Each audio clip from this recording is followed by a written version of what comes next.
Thundercats, issue number 1. That's right, folks. It feels like we're getting a resurgence of the classic characters from 80s cartoons. G.I. Joe and Transformers is going strong over at Skybound. The Ninja Turtles are about to be rebooted this summer. And now Dynamite's doing the Thundercats. When are we going to get the new Masters of the Universe book? Actually, I know there was one recently, but maybe they'll just reboot it. So, Thundercats book. Of all those properties I just listed, Thundercats is probably the one I know the least a bit about. I am not from the generation that grew up with the 80s cartoons. I'm just not. And Thundercats was one of those ones that never really got rebooted all that much. There was the reboot, it didn't last for very long, and I never watched it. Saying all that, I know more about Thundercats than probably a normal person, but less about it than somebody that is familiar with the lore. My base knowledge for Thundercats comes from the action figures. That's what I know about them. So, getting into this book, it is kind of just like not even like a reboot, it's more just like a new take on the origin. Things are a little bit different. It's kind of interesting. This definitely plays like, oh, you're familiar with the lore, and I guess you would be. I don't think like you're a new fan picking up this book for the first time. This is from Declan Shalvey with art by Drew Moss, and I feel like it captures the spirit of these characters pretty well, while modernizing it up where you're like, this is how it would be told if we tell it in a comic book. We open up this book with like the original story. Their planet's destroyed, their vessel escapes, they're attacked by the mutants of Plundar, and Lion-O is built to lead them, but he is a child when he leaves his home planet, but there's a malfunction with his like stasis or whatever, and Jaga, who's the one in charge of the ship that takes them off, he gets woken up and he ages in time till they find this new planet. So Lion-O is supposed to be a kid, he's a grown-up now, and he is in charge of the Thundercats. And it's the team you know of the Thundercats. Panthro, Chitara, Wily Kit, Wily Cat, and Tigra. And it's just the characters, but it's kind of more like, oh, we're not doing like a Saturday morning cartoon take on them. They're grown-ups. It's mature. They're going to deal with things in a mature way. That's what we're doing here. We also see that the mutants find them, so we got to watch out for that. So this book kind of opens up, and we see that Lion-O is doing like the classic Luke Skywalker training. He's blindfolded and discs are coming at him, and Panthro is like, you're still kind of arrogant in this. You're still young. Yes, you have these sort of omens, but you're not trained enough to actually be better than this. Lion-O gets some good licks in, but Panthro ultimately defeats him. He's like, look, you're still cocky. You're still young. Maybe learn to stand straight up before you like declare victory on this, okay? You're doing okay, but you're still cocky and you're still young.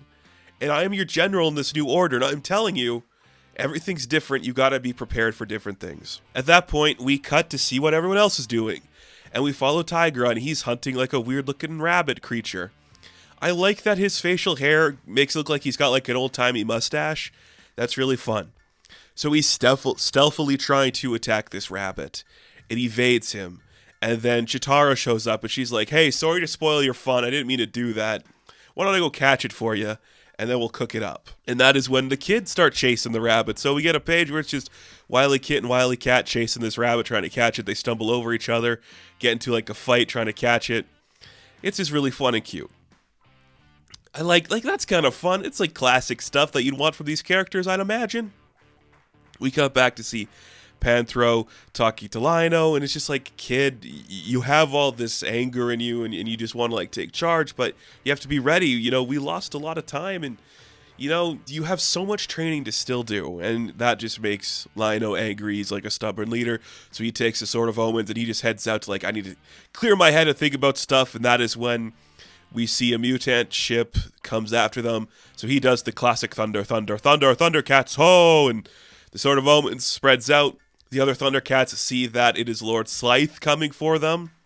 We also see that somewhere in the sinking sands of the desert that they're on, something is awaking in a tomb. What could it be? It's Mumra. It's Mumra. I'm not even going to, bury the lead on that one. There you go. It's Mumra. He's coming. He senses the power. Then the majority of this book now is just a fight from the Thundercats and Slythe, and it's pretty cool. I'm not going to sit here and pretend I know a lot about Slythe. I know the action figures, I know that the toys about him, but he's a big weird looking frog lizard thing, and they start attacking each other, and it's pretty cool to see. And his hordes pour out of the ship, and that's when the Thundercats come in, and they all just use their weapons and their power to help out, and it's pretty exciting. Panthro has nunchucks. I'm like, okay, what are we up to? And it looks pretty cool. You know, if you're a fan of this world and these characters, it's kind of cool to see them recontextualized in this new setting. I'm sure that's very exciting. And even if you're not, like, if this is your first introduction, I don't know why it would be.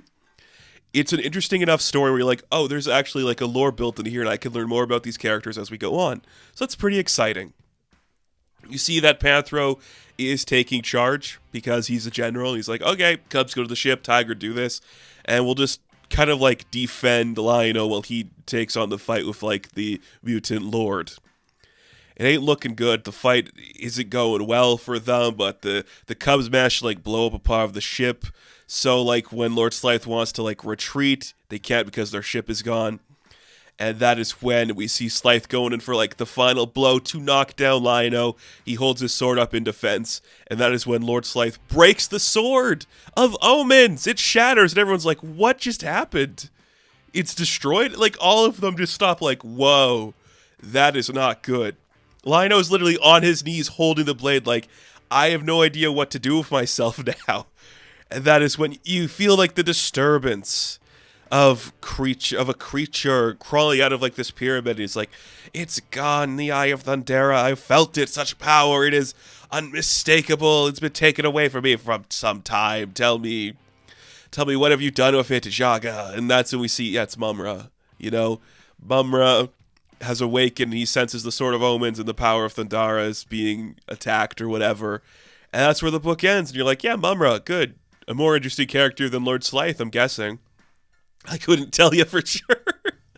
But you know what? This is a pretty good start to this world. Where you're like, yeah, I mean, you know the Thundercats. You know what people want from this.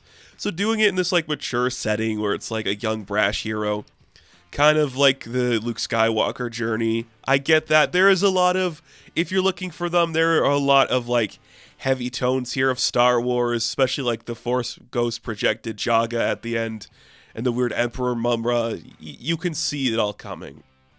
But still kind of fun, and I appreciate that. I hope this does well, because I'd like to see more from it. I think Thundercats is one of those properties that you can always do something interesting with. So hopefully this works for people.